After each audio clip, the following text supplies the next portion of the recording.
What's up, everyone? Welcome back to another episode of the Apex, the podcast. The boys are here. We are back. The holiday festivities are just about done. Last week, we took a quick little break because I had a lot of stuff go down with my with family, everybody coming into town for the holidays, all that stuff. So we took a break last week. We are back. We've got a lot to talk about here. Lots of different things going down in the Apex world, in the competitive Apex world, more specifically. Preseason qualifier number 4 is done. We'll talk about that in a second. We've got a big name returning to the ALGS and a cheater Discord that we got to figure out. But before we get into all of that, let's check in. Enoch, how are you doing, my man? Doing well. Nothing to complain about. Hills and valleys. And it's been fun. Just working, getting the job done, trying to get one step closer each day. Yeah, that's about it for me. There we go. Perfect. Beautiful. Yeah, it was a good holiday for the boy. First Christmas with the new baby. I will admit though, she's like just over a month, so she doesn't get it. She's like, it's not, she's not opening anything. That'd be crazy if she was. But she's not really opening any presents or anything like that. But it was cool seeing the family, the whole family seeing the baby was pretty awesome.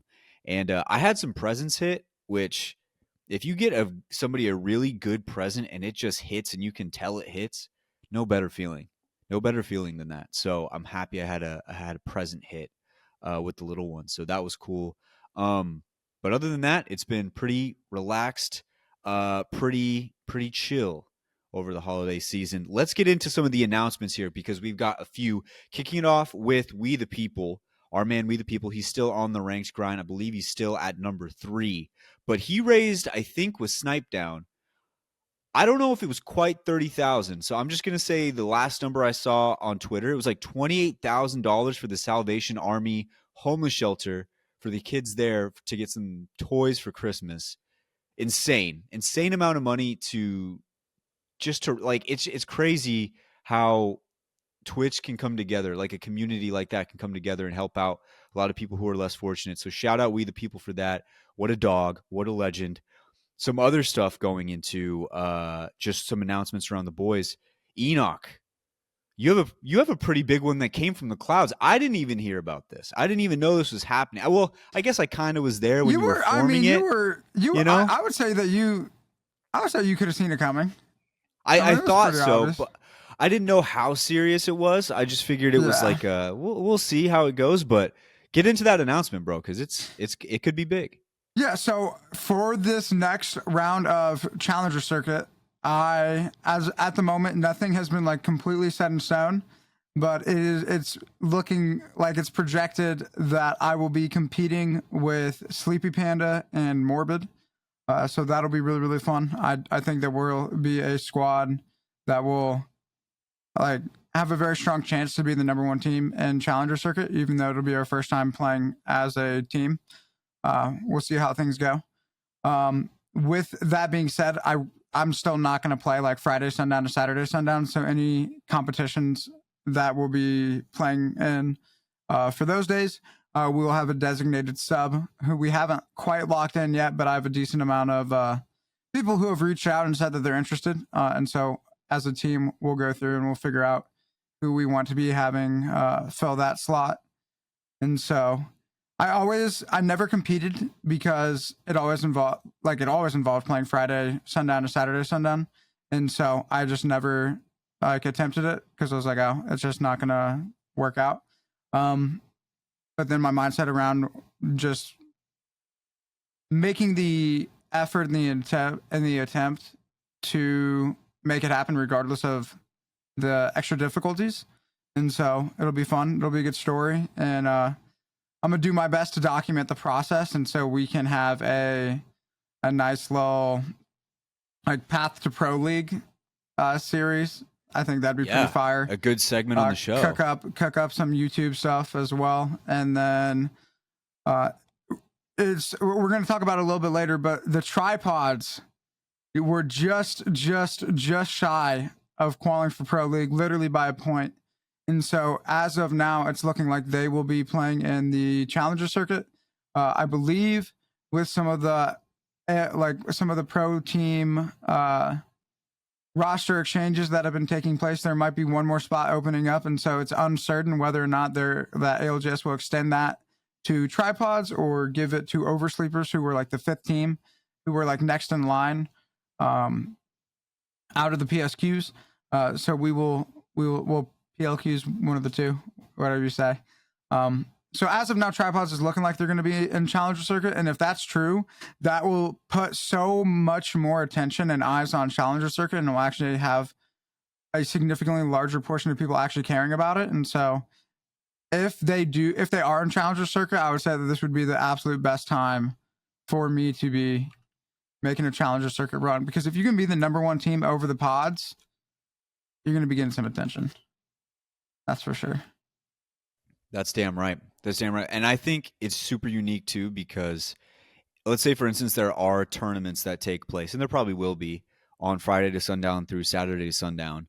Having whichever like fill in, whoever comes in and like fills in, it feels like more of a complete team unit. I think it would be fun to watch how the different dynamics take place among when Enoch's in, when you can't be in, all the different kind of stuff. It's pretty unique to the scene, I think. I mean, there's definitely people who, you know, are subs and they come in sometimes, and those stories are always the best ones. We've talked a little bit about like some of the other ones that have come in, like Rambo coming in as a sub, and then look where that took him. So I think it would be really, really cool to watch from afar. And also, it's just going to be cool for us to talk about here on the show. And I'm excited to see what content comes out of that. So you said right now you're just looking for that consistent sub, right? That's like the only hurdle. Yeah, we've had a decent amount of people reach out, and we got some solid options. But we just need to sit down as a team and work through how we want to go about finding that sub. A lot of work to be done. We still have to have our first team meeting, and then once we get that going, we'll be looking good. Now, as far as comp experience for you, I know. I mean, obviously, you're Never one played. of the storied rank grinders. That you've never even been in one tournament. Never played. I mean, I've played in like content creator stuff, but I've never played ALGS, not even a little bit. Okay, so this should be exciting then. Yeah, it'll be fun to like, because I mean, I'm a very competitive guy. Like, I'm former Division One lacrosse player. Like, I was about it, and when like you just don't get like that same rush out of like ranked. You know, it just doesn't, like, unless you're like number one and you're just like game to game against like somebody else, like trying to keep your spot. Nothing really like gets that going quite like a tournament, and so it'll be fun. And our team is like super stacked because we have Sleepy Panda, who I would say like it's one of the best fits that I possibly could have had, because one of the hardest things to do is to find a capable IGL who can put you in the right spots. And Sleepy Panda is somebody who is historically shown that even if his teammates aren't the highest caliber, he can still put them in really, really good spots and have success. And so if he's able to do that in Pro League, we're certainly going to be able to lock things in for Challenger Circuit. And me and Morbid have basically been playing ranked every day, or like 6 days a week or so. Well, yeah, so like 5 to 6 days a week every day for the past, I don't even know, like 2, 3, maybe 4 months. And so our team chemistry is like super locked, super dialed. We play really well together. And so like we're taking us moving as a very good duo controller unit, and then combining that with a very experienced IGL. And so we should be able to really have a strong chance of owning and rolling the Challenger Circuit. Now, Whether are you the going to pods have? are in there or not. Yeah.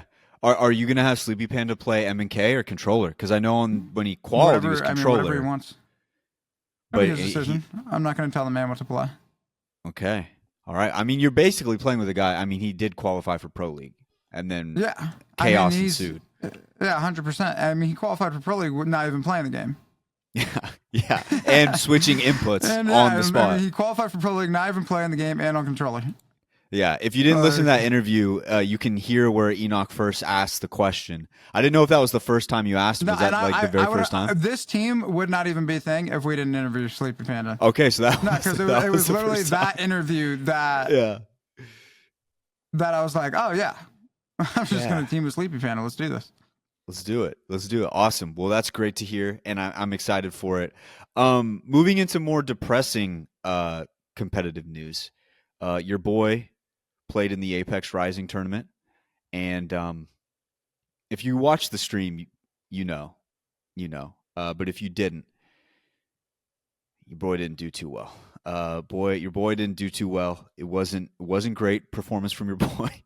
Um, Enoch, remember a long time ago when Finn was still on the show, Hmm. and there was the question asked on Reddit, and it said, if you, Enoch, and Wyatt were all playing in a tournament, do Yeah, you guys think you'd be able to even get like 1 point? And you were adamant, like, no, no, not at all, because they would see Wyatt and they would know. They would just yeah, know. yeah, 100%. That is legitimately what happened. That is to a T Oh, that's so what funny. happened. Positives. Let's do the positives first. All right. We raised $220 for Red, the organization, the charitable organization against the fighting AIDS. So we raised 220. Our team in total raised 220.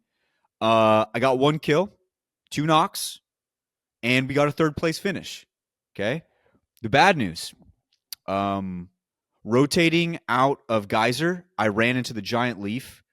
Rotating across the map, I think it was Launchpad, or trying to rotate out of Launchpad. I ran into the rocket, and I hit the ground on that. We hit a gravity cannon on Storm Point, and I went through it, somehow landed in the other gravity cannon. It launched me backwards into the storm, and then I had to launch myself forward again, stunting our rotate. Prophet told me to switch to a blue shield. I thought he was talking to our teammate, and then I didn't grab it, and then we ended up dying pretty soon thereafter because I had a cracked blue shield.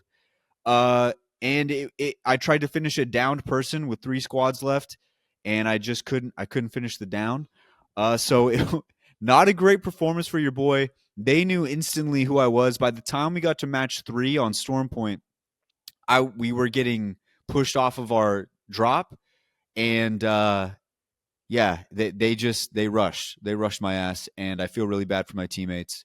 Shout out Prophet, shout out Tonti. I really let them down, and it was tough. But they in the DM that I got, they said you're the type of person we're looking for this tournament. We want this to be just a casual type thing. At least that's what it sounded like. And then I got in there, and yeah, I had to be the lowest skilled person there, but I got the 1 kill, and that Hey, was that's that. one's better than zero. One's better than zero. Yeah. The worst one was in game 6. I think Prophet had like 900 damage, Taunti had 700, and I had 55. That was the toughest look because I just didn't know where to go. I didn't know where to look. I didn't know where to shoot. I had no idea like I just did not know. For anybody who thinks you can just like, if you're diamond level, because that's the highest I've been, diamond 4, which I think is pretty decent. I think like I had to grind for it, but it's pretty decent. If you're at that level and you think you can compete,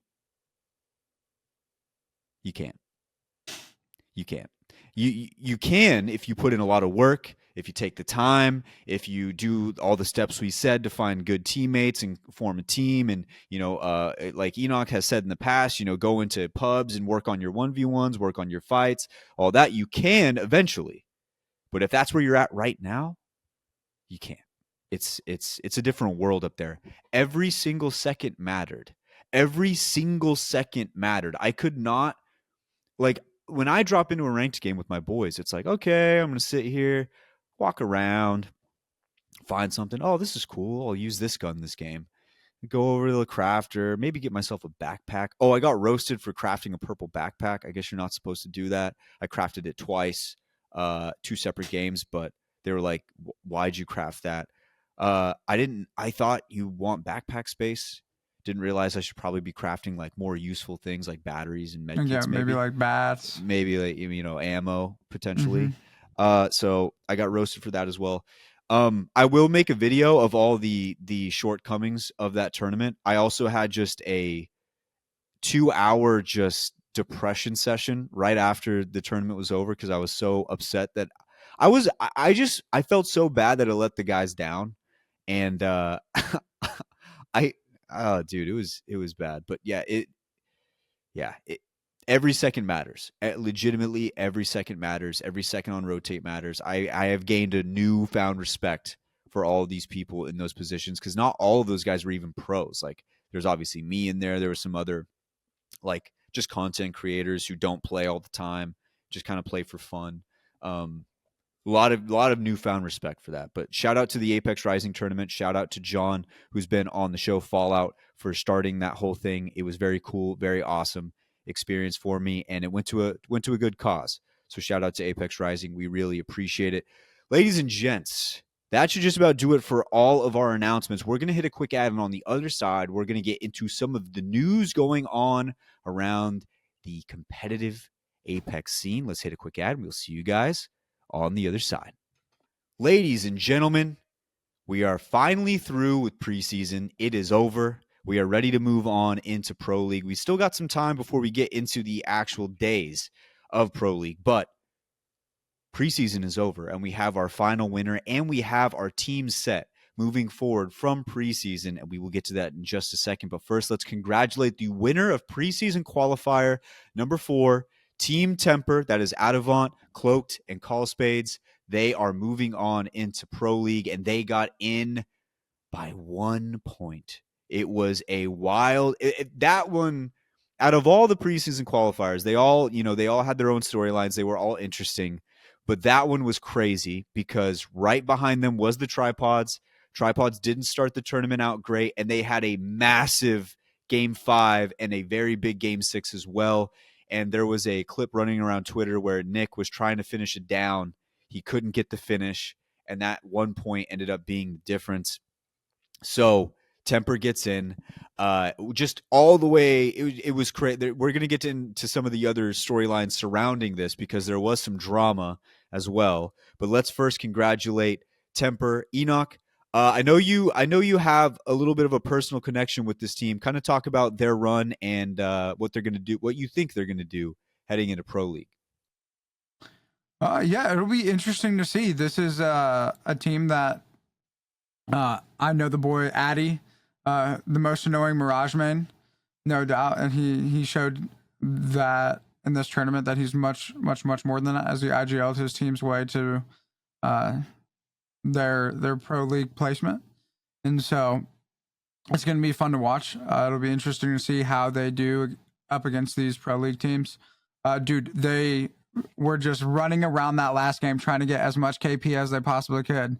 One guy up, and then they run into just the most clueless Rampart anybody's ever seen. No idea how that Rampart ended up in that lobby. And then Spades ends up being able to get the full kill to put them above pods and send them on their way to Pro League. It's gonna be cool to see. But yeah, Addy, I ended up having a conversation with him about a week before. Went over some just mindset stuff and got him straight going forward, and then a nice little first place and on their way to Pro League, and so that was really cool to see, being his friend, and being able to help him out a little bit, and then see all the success that he's had following that. It's been cool. Yeah, and I talked about the tripod struggling a little bit out of the gate. I looked at this again. It actually wasn't too bad. Game 1, 11th place with 1 kill. Game 2, 7th place with 5 kills. And then game 3, 6th place with 4 kills. So it wasn't like the worst thing in the world, but it was really game 5, 2nd place with 18 kills. That is what got them as close as they could possibly get. And then they rounded it out with game 6, 5th place with 6 kills. That one down could have been the difference. That one knock, if they could have finished it off, would have been the difference. But tripods themselves weren't really the story here, I guess. I mean, maybe you could spin it that way. It really depends on how you see it. But it was really Evolution, and this was the big dramatic thing that took place on Twitter. Evolution lands on SKT2, and they finish them out, and it was basically them trying to. I don't want to put words in their mouth, but they were basically landing on that team, finished them off, and then that helped out Tripods a lot to try and get into. No, they didn't. No, because game. All right. Yeah, So, well, are you talking about the grief? yeah. Yeah. So Let me. SK2 or whatever their team was, were the landslide team that was currently in first, and so Eurese's team had already qualified. They weren't going to like win that day, but they were having a fairly decent day, and Hold up. so Let me. as fans of tripods and the sport, in their minds, it was better for Apex if tripods were in Pro League, and so because of that, they decided that last game they were going to swerve, land on the landslide team, and take the 50-50. And so they do end up killing SK2 and griefing their chances of basically winning as they're like the first place team getting landed on. And so a lot of people were mad. A lot of people were saying it was just shady, dog shit, like despicable, like sportsmanless, and anything you can think of. And so, realistically speaking, I think it's silly that a team who's already qualified is able to play and participate in a tournament, because then stuff like this does happen. Because like in a regular pro league environment, all your points matter, and so people aren't just gonna like the chances of them just throwing it away to do stuff like that is a lot smaller. I will say that there is a I do think there's going to be a comeuppance for Evolution, and that due to like the dirtiness of the way that they went about that play, they're gonna have something on their way down the line. I don't know what it's gonna be. I don't know when it's gonna happen, but they got to get back coming their way from something. Yeah, and the people defending what Urice and Evolution did, they were basically saying, well, it's really the system that's broken, not necessarily the play. And it really just depends on where you land on it. The system is definitely not the greatest because it doesn't make any sense why a team who's already qualified would be in that lobby. It just doesn't make any sense because that just means you're taking away the chance for somebody else to have the potential to maybe win out and get themselves a spot as well. It's just you're just denying spots. But yeah, it was definitely a play that was made, and the reason I say it doesn't really involve tripods is I don't think that they had anything to do with it. I don't think tripods went over and said, "Hey, do this." I think it was more they were just doing their thing, and like you said, Urice was looking at it as this would be better for Pro League if they were in. They still end up not making it in, so you could say that was already the payback in its own because they miss it by 1 point. But definitely a weird thing. Don't know. It's weird. It's definitely weird. But form your own opinions about what you think about that situation. But either way, evolution is going to be in Pro League, so we're going to see what happens with them as we move along. Getting into the other part of the discussion and the conversation, like what should there be rules and changes move forward in preseason qualifiers, you think, Enoch, to make it to where teams who are already qualified based on whatever should not be in those lobbies? Yeah, so the way that it works is that you have teams that are qualifying off of your total amount of points, like the top 4 point like teams who are like auto qualled. They, regardless of how they do in the last round of like the last tournament, they're gonna like auto qual. And so those teams with the current system are still able to play in that last tournament because if they win, it would affect where they end up in terms of seeding. And so for that reason, they still have them competing. But it's pretty silly and then can end up leading to circumstances like that. The one thing it did do is it made a big splash around just Twitter in general and the scene because it gets people talking, it gets people kind of conversing about everything like that. But is that worth, having other people's opportunities taken away? That's up for you to decide. That's up for anybody listening to decide. It's really what you think about the whole situation. But it was a situation that did play out, so we had to talk about it. Very interesting to see what goes on with these teams moving forward. Another big set of news here. His Watson is back.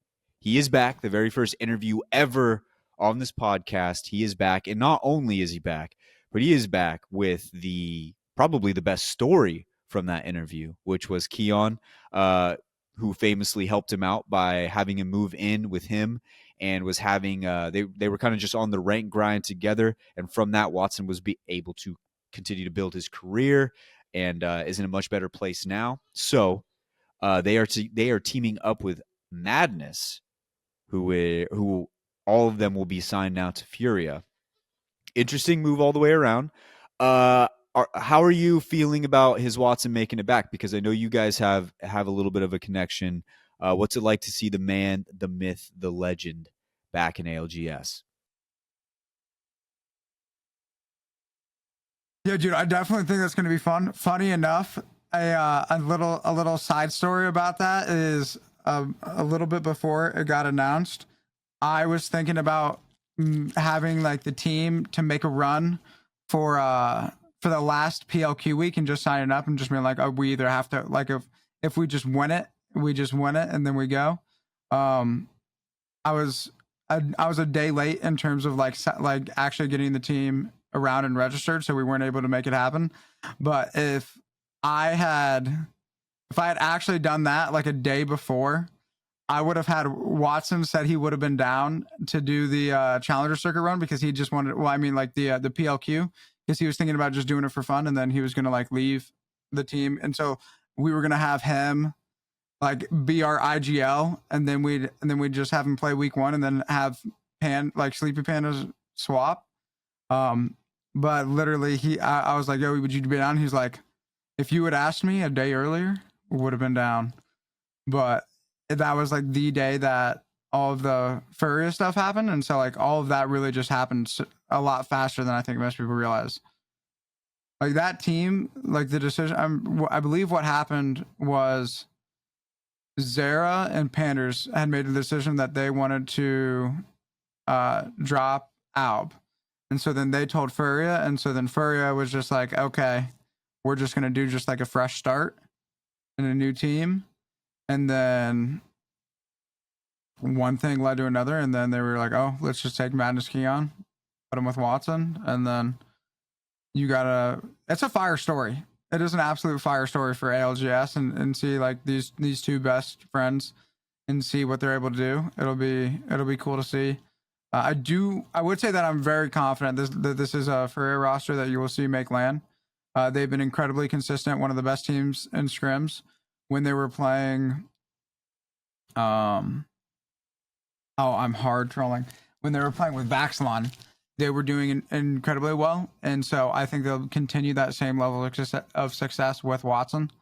And so it'll be fun to watch and see.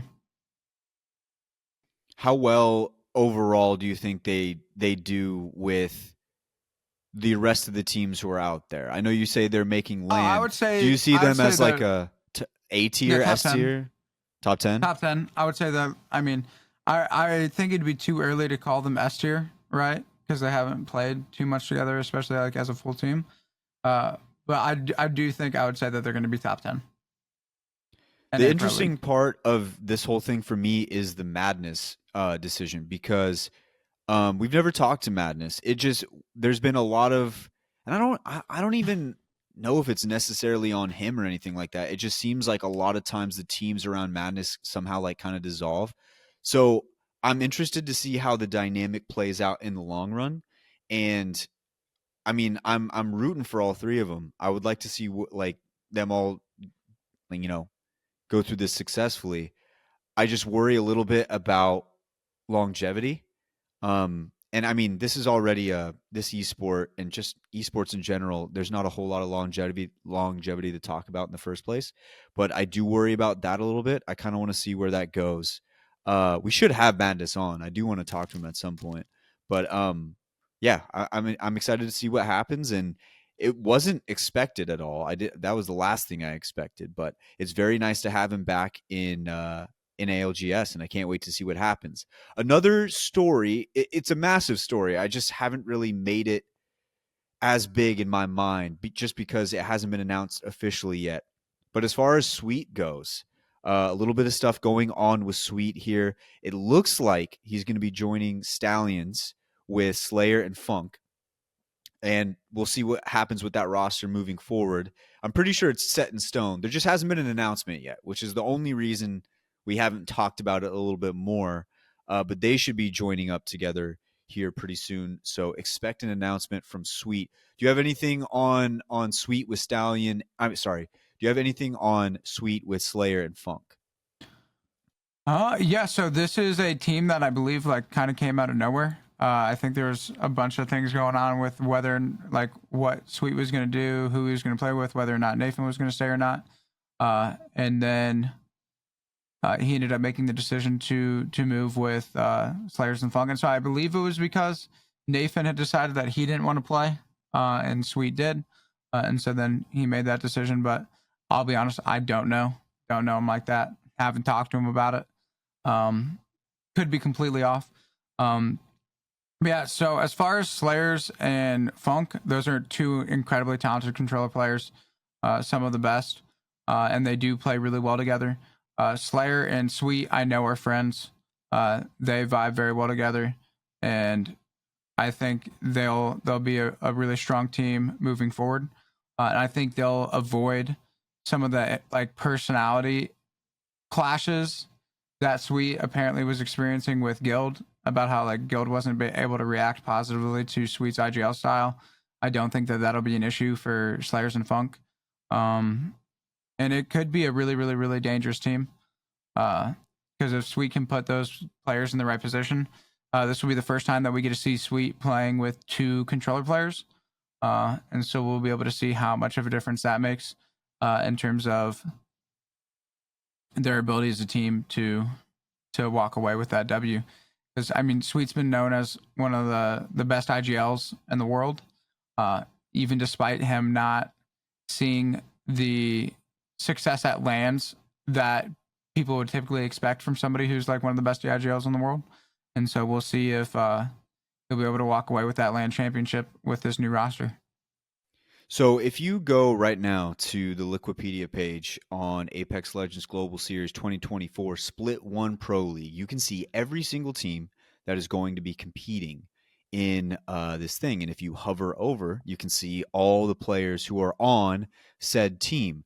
Lots of them are full, but most notably, one is very absent. There's only one name on here, and that is Complexity Gaming, with just Monsoon sitting in the only spot. There are two TBDs to be determined. Do you have any info on what exactly Complexity seems to be doing, or is that still a little bit shrouded in mystery? I believe this is complete rumors, but I do believe that the Complexity roster that we're going to be seeing has been leaked a little bit. There was a time on stream where somebody was asking Monsoon what the roster was going to be looking like, and then he said, "Well, you're looking at it." And at the time, he was waiting in a ranked queue with Reptar and Kimchi, and so I wouldn't be too surprised that if this ended up being true, Kimchi and Monsoon are very good friends, at least from everything that I've seen between the two of them. And so and Kimchi was their coach, and so him making the swap from coach into a player isn't too big of a shift and a role change, especially for somebody as talented as Kimchi is, as he is currently the number 2 ranked pred ahead of Peeps. And so he not only is showing that he can coach the game at a high level, but he certainly has the ability to play it himself. And then you combine that with former Complexity member Reptar, who did step away and is now in a place where he's coming back. He's number 1 pred, grinding, playing.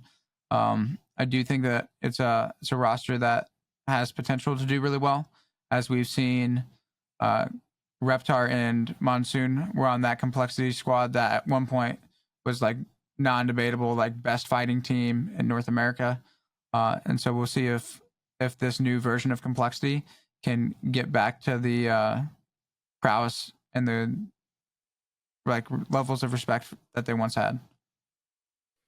Yeah. So another question I got here for you, and I don't know if you can even answer this, but if you look at that same page I was saying and you hover over the Stallions, you'll see that it still says TBD over where we're assuming Sweet is going to go. There's also a team on there that says XNRG with Sweet and Nathan in there. When he swaps over to the Stallions, I'm assuming that they already have a pro league spot or no? Yeah, so Stallions has a pro league spot, and so Sweet will be leaving his team, going to Stallions, having their pro league spot. I do not believe that the team that Sweet is leaving is going to end up competing, and so with that happening, There's that an was open the thing that I spot. alluded to earlier. That opens up a new pro league spot, which then I believe it is up to the ALGS discretion in terms of who they send the invite to. Um, and so that's why it's up. Everybody's been wondering, like, okay, are they going to give it to tripods so that they'll have like Nick Merckx and all of the MFAM support focused on Pro League, or do they give it to Oversleepers, who are the team that finished fifth and were just outside of qualifying for Pro League? And so Interesting. we Okay. will see. We will see what happens. All right, so we'll see in the coming days.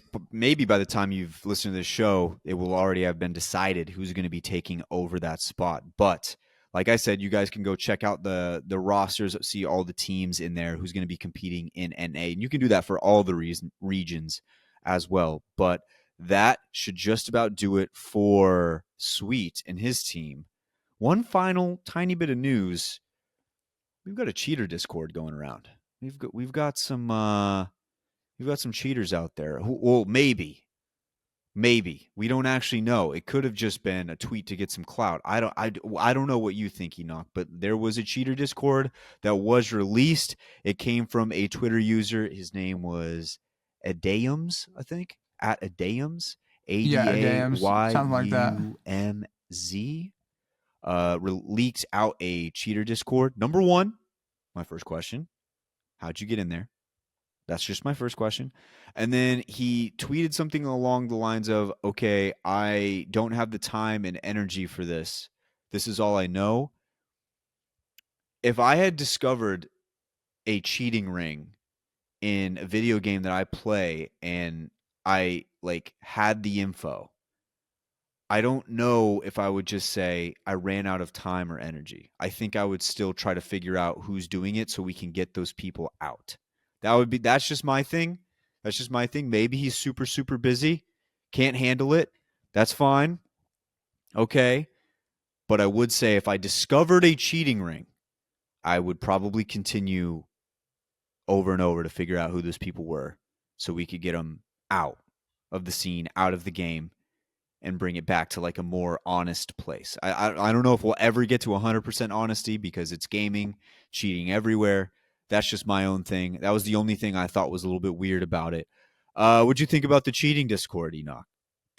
Yeah, it's not really a huge surprise because I mean, if you've been playing Apex Ranked, especially at a high level, you know that a bunch of people cheat. You know that cheaters are all over the place, and so to see that there's a cheater Discord where people be cheating and have hit lists and all this stupid shit, I'm not surprised in the slightest. Um, and yeah, I don't think anything has really resulted of it, at least in terms of like Apex side of things. I haven't seen them release any sort of response or anything about it. Um, and certainly things haven't changed in my ranked lobbies. There's still plenty of kids that are just cheating. Um, and so it is what it is. Um, and we'll see what happens moving forward. There's been, I think, a few people who have been like getting called out. I haven't been paying the most amount of attention to it. But yeah, I mean, people have been cheating. We know they've been cheating. Now we have evidence that they've been cheating. And you know what the thing is? They're still going to be cheating because I'm like, there's just no way, right? There's just no way that if you're a money hungry gaming company, Yeah. you're going to make a game and you're gonna milk the game for all it's worth, which we know EA wants to do with Apex. Like we know EA wants to milk Apex for all of the money that they can get.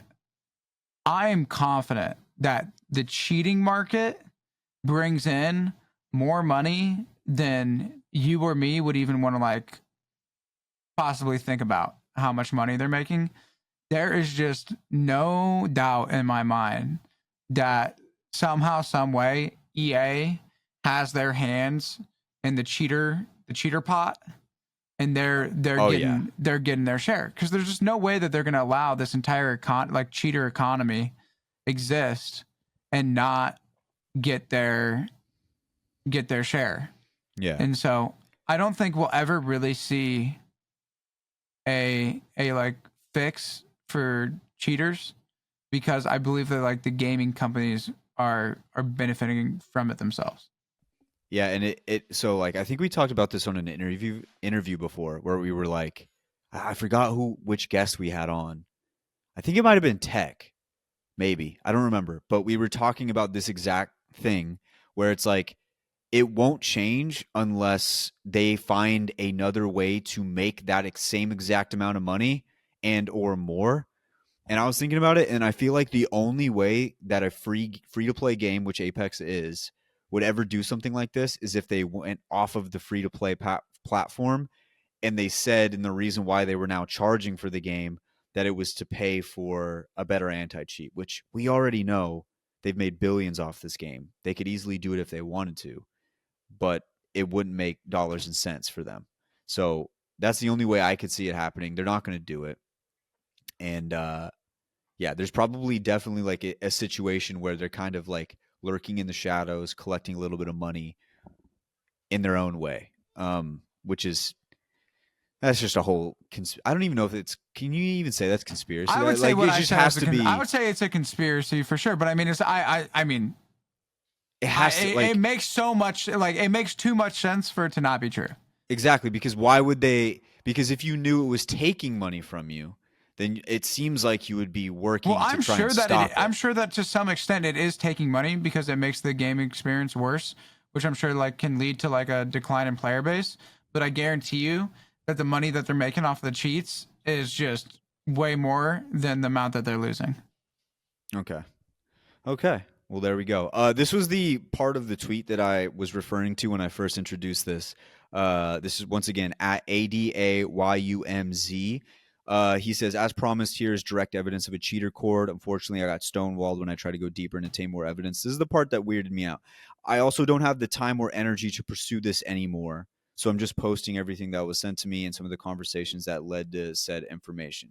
See, like, he tweeted out he tweeted it out. He was just like, "Hey, I have evidence of a cheater cord. Like you started this whole thing.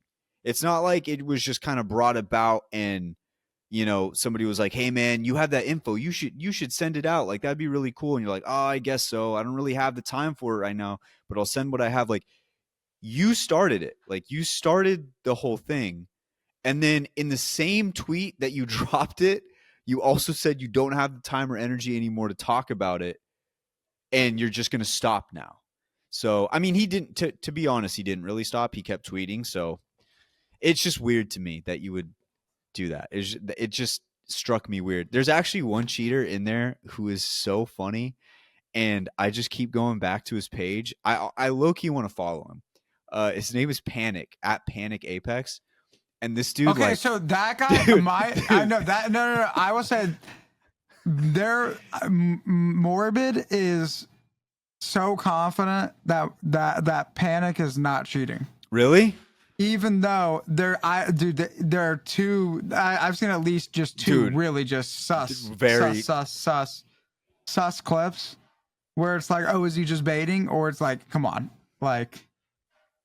I don't know. So what were you saying about Panic? I don't care if he's cheating or not. I just love him because the way that he's just tweeting through this whole controversy has made me laugh every single time. I'm of the belief that he's cheating, but I obviously don't know him. I haven't watched him a whole lot other than the clips, so I can't say like Mm-hmm.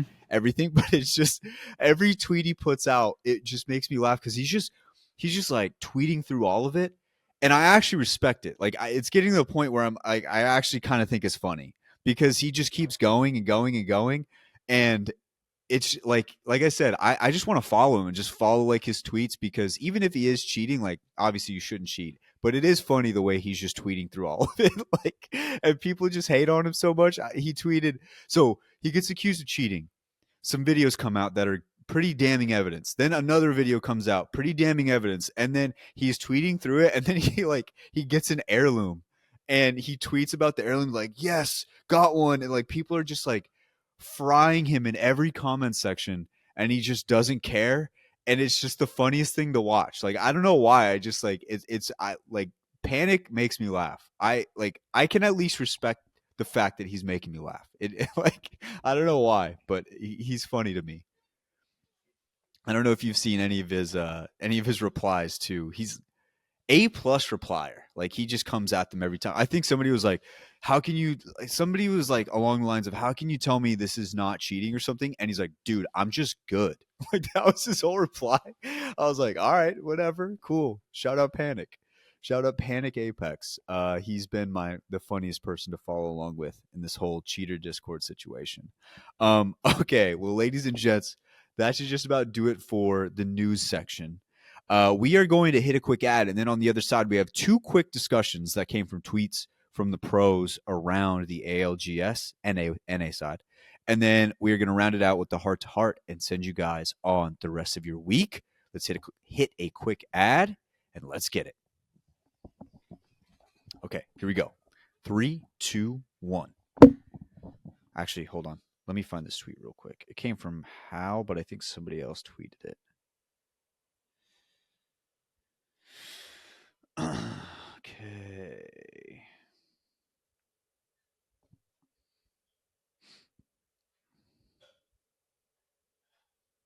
Okay, here we go. 3, 2, 1. All right, ladies and gents, two quick discussions coming from around the league. So the original tweet comes from FPS Hoppy, who tweeted out top 5 roller players mechanically, and he put Koifel, Panders, Verhulst, Jen Burton, and Imperial Howe 1, 2, 3, 4, and 5. And then Howe went through and he quote tweeted it, which is how I saw it. And he talked about Verhulst being the best because, it's his teammate, went through a list of reasons. But it led me to wonder right now, Enoch, I know we've had this conversation before and we'll probably have it a few more times once again. But if you had to put a top 5 of mechanically gifted, as we like to say on this show, controller players right now, as it stands, how's your top 5 going? Based purely on the gunny and like mechanics, I would put Freddie number 1. In Lil terms of like, Lil Fredson?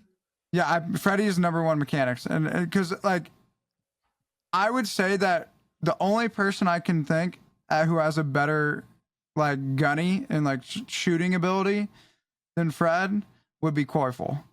But Koifel does not even come close to Freddie's ability as like that dude is he super glides at like a 90% efficient, like he hits it like every time. He mantle jumps. He does everything mechanically phenomenally. Just not even close. Freddie, number 1 mechanical player. I don't care. If you disagree with me, I don't care. Koi, I'll put number 2. Or I'll put Evan at number 2. I think Evan is absolutely just phenomenal. One of the best to do it. After that, what was Hal's list?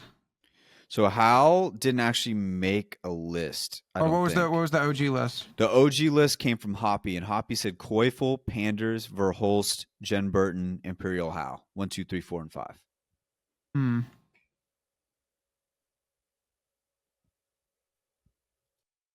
Man, I don't know.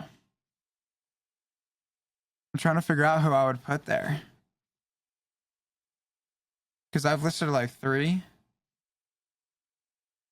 I'll throw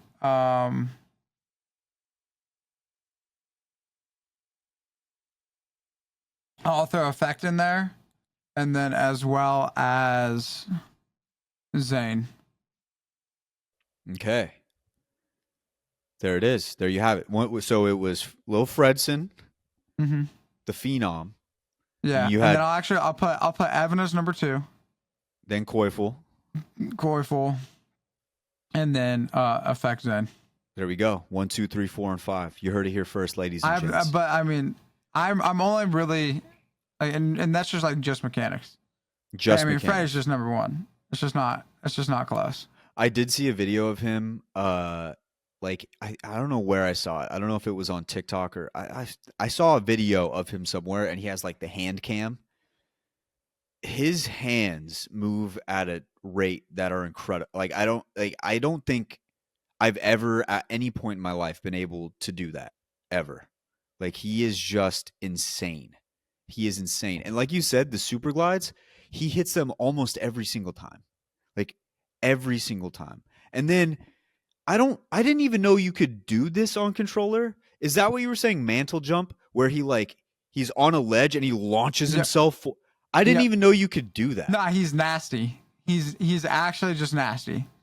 No, Yeah. like that's what I'm saying. Like there's nobody, anybody who, anybody who would put anybody who plays any comp controller player, when it gets into like the pure mechanics of it, they don't have the movement aspect of it. And so that's why I think Freddy just clears everybody, not even close, because Freddy's like a complete. It's like, yeah, like comp controller players, their positioning is fantastic. Their aim and their strafes are locked in and dialed, but like they don't have like the movement. Like they're not hitting their super glides 100% of the time. They're not doing the mantle jumps. They're not doing the fatigue bounces. They're not doing all like Freddy's just doing it. Okay, there you have it. There you have it. And then moving into our second little discussion here. This tweet came from his Watson. So his Watson said, and this will kind of lead right into our heart to heart. Maybe, I don't know, could. If you could give yourself one piece of advice to your 13-year-old self, what would it be? Do you have one? It's kind of deep. Hmm. And does it have to just be like a one liner or like Nah, I I think feel like I would have a whole lot to say. I would be like, let's yo, say let's say you get like it has to be just on one subject, but like let's say you get like 5 minutes to describe it to yourself and then you're back in whatever, but you're like you just go back. Like you run into your 13-year-old self on the playground and you're just like, "Hey, I got 5 minutes. This is what you need to do moving forward." What is it? hmm.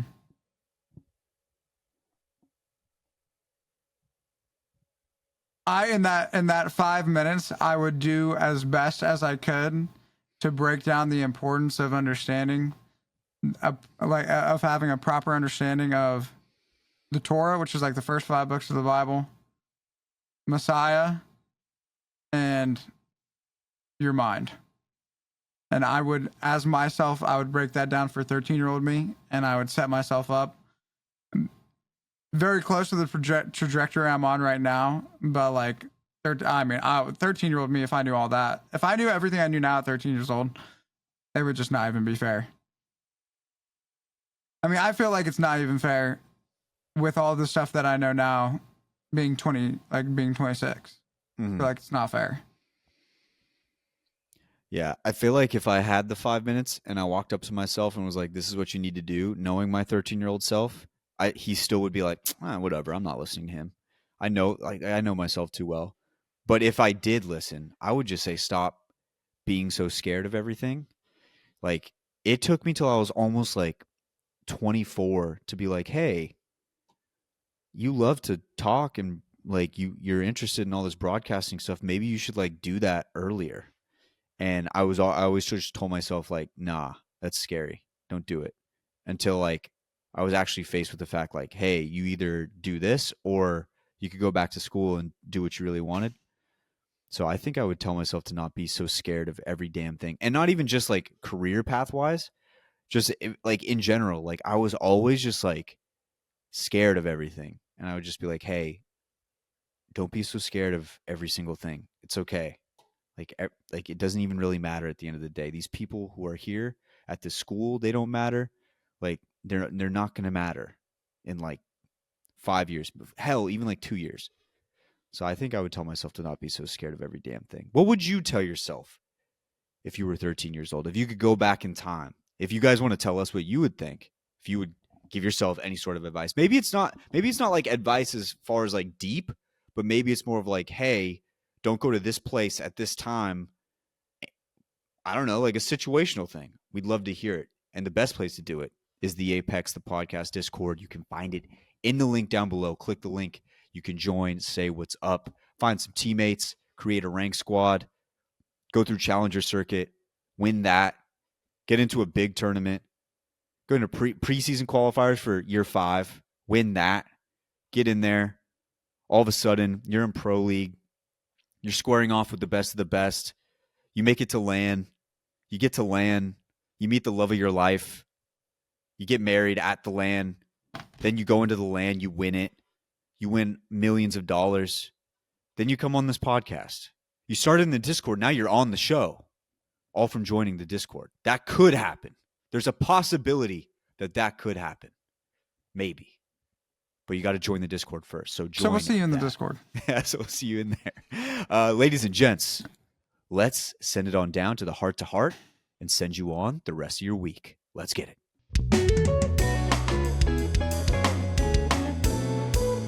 All right, ladies and gents, it is heart to heart time. Heart to heart time. Let's get it. E, you got one?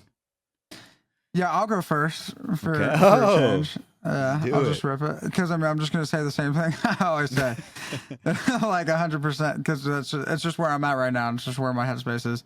Is that I just want to enjoy where I'm at as much as possible. Because like looking at where I'm at, and it's hard to like not look at numbers and care, right? Especially in like my line of work, because the numbers they matter in terms of like my ability to provide for my household. And so I mean, there's always going to be a time where you're like looking at what's going on. You're gonna be like, oh, like it'd be so much nicer if it was just like a little bit more or a lot of it more, however much more you would want it to be. There's always going to be like the more that you could be having, but like I just want to, like, I know that the more is there and that I'm going to experience and I'm going to have the more. And so I just need to enjoy the journey of it as much as I possibly can, because like that's what I get to experience is the journey. And so I just want to focus and be as intent and as I possibly can on just having joy and finding joy and being at peace with where I'm at, even though I can look at areas of my life and see that I want to be doing better at this. I want to be having better results here. But it's like I can strive towards those things, but I can enjoy the process along the way. And so I just want to enjoy it. I just want to enjoy it. And that's what I'm going to keep on focusing on doing. There you go. There you go. Perfect. Beautiful. Mine kind of goes into the same vein of enjoying the moment and what's going on right now, but with the little one, because it's only been a month. She's only a month old. But dude, the amount she's grown in 1 month is insane. Like, it is actually crazy. I was looking at pictures earlier, and it's like already her hands are much bigger. Her eyes are like opening, and she can like lock on to somebody and kind of see like what's going on. And it's like that happened in 1 month. And somebody at work told me the most change is going to happen in the first 6 months. And I didn't really like pay attention to that, but I'm already starting to see that now. So like, you never know what happens in the future. Like, you don't know, first of all, how much time you have, let alone how much time they have. Things happen in this world. They're not always good. So it's like, you just got to enjoy every moment that you have with them at that time. And also, it's just, you don't even know if, like, I don't even know if I'll ever have another kid. Like, something could happen. Like, I don't know. Like, who knows? Who knows what could happen? So that's why I want to enjoy every second now and just kind of just appreciate what's in front of me. And this Christmas was like a very good like benchmark on how great it can be. And I want to keep it pushing that way. So very excited, very happy. It was a very good Christmas, and it's cool. It's a very cool experience. So I want to make sure I lock in. I'm not the type of guy to take a lot of pictures. I'm trying to become that guy, just so I can log like some of this stuff because I always forget. Like I always forget to take pictures, and I've never been the guy to like pull out the phone and just start like snapping stuff. But I'm trying to make sure I do that. Like my grandpa was holding her, and like it's not very often you get a great grandpa holding his great granddaughter. Um, so just taking in moments like that and trying to remember those. And he's obviously not going to be here forever. He's already up there. So all those moments, I just got to get better at, locking in and remembering them.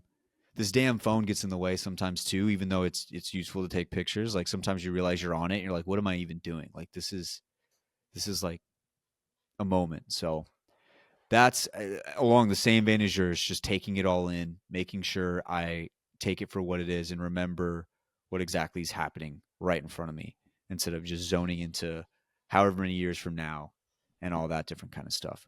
So that would be my heart to heart as well. Ladies and gents, that should just about do it this week.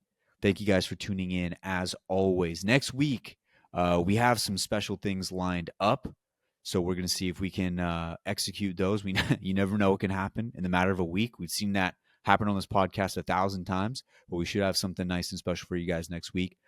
If you want all the latest updates, all the latest news, you would obviously follow us on Twitter at the Apex the Pod and join our Discord. It is in the link tree in there as well. And we will let you guys know what's going down with everything competitive wise. So thank you guys for tuning in. We'll catch you guys next week for another episode of the Apex the Podcast. See ya.